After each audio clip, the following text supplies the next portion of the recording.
ओम नमः। जीवन की शुद्धि में आहार शुद्धि का, भोजन शुद्धि का बहुत बड़ा महत्व है,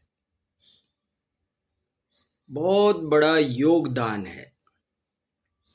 कहा गया है कि आहार शुद्धौ सत्व शुद्धि, आहार शुद्धौ सत्व शुद्धि। आहार शुद्ध होने पर जीवन शुद्ध होता है। ये एक बहुत ही महत्वपूर्ण बात है जिसे हम सभी को बहुत गंभीरता से लेना चाहिए और इस पर ध्यान देना चाहिए, इसका अनुपालन करना चाहिए। भोजन शुद्धि भी क्या होती है, इस पर भी भारत के ऋषि मुनियों ने बहुत गहरा चिंतन किया है। इसमें बड़ी सूक्ष्म सूक्ष्म बातें हैं जिनको अत्यंत विस्तार के साथ में हम कर सकते हैं, लेकिन अभी मैं उस सब को समेट कर संक्षेप में कहना चाहूँ तो वो बात ये है कि भारतीय संस्कृति में शुद्ध भोजन को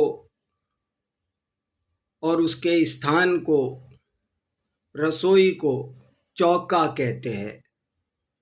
चौका क्यों कहते हैं, ये भी बहुत कम लोग अब जानते हैं। जिसमें 4 बातों का ध्यान रखा जाता है वो चौका है।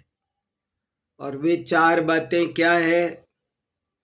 जो न्यायपूर्वक कमाया गया हो, यत्नाचार पूर्वक बनाया गया हो, वात्सल्य पूर्वक खिलाया गया हो और अनासक्ति पूर्वक खाया गया हो, उसे ही शुद्ध भोजन कहते हैं।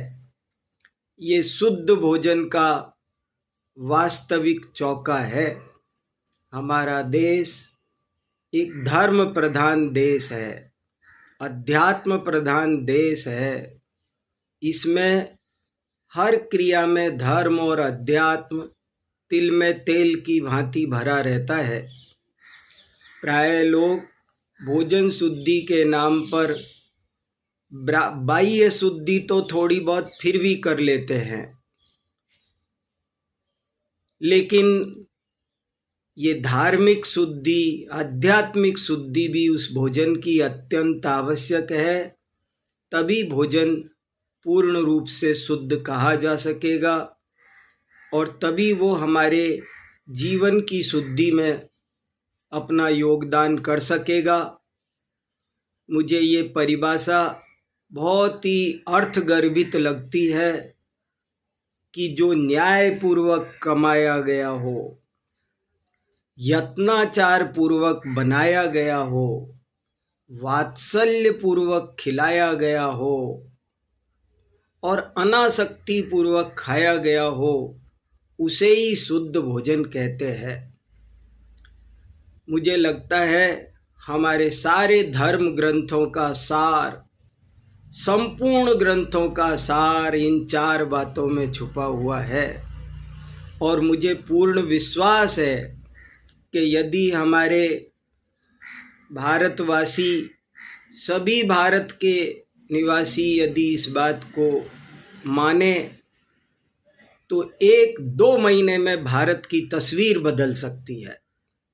यदि भारत का प्रत्येक नागरिक ये संकल्प करे कि मैं ऐसा शुद्ध भोजन करूंगा जो न्यायपूर्वक कमाया गया हो, यत्नाचार पूर्वक, सावधानी से, विवेक से, अहिंसक रीति से बनाया गया हो,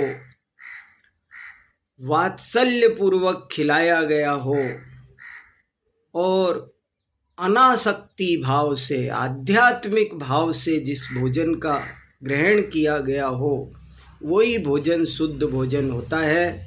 हम सब इस बात पर गंभीरता पूर्वक ध्यान दें और भोजन शुद्धि का आश्रय लेकर जीवन शुद्ध करें। मैं इसी पवित्र भावना के साथ अपनी बात को यहीं विराम देता हूँ। नमस्कार।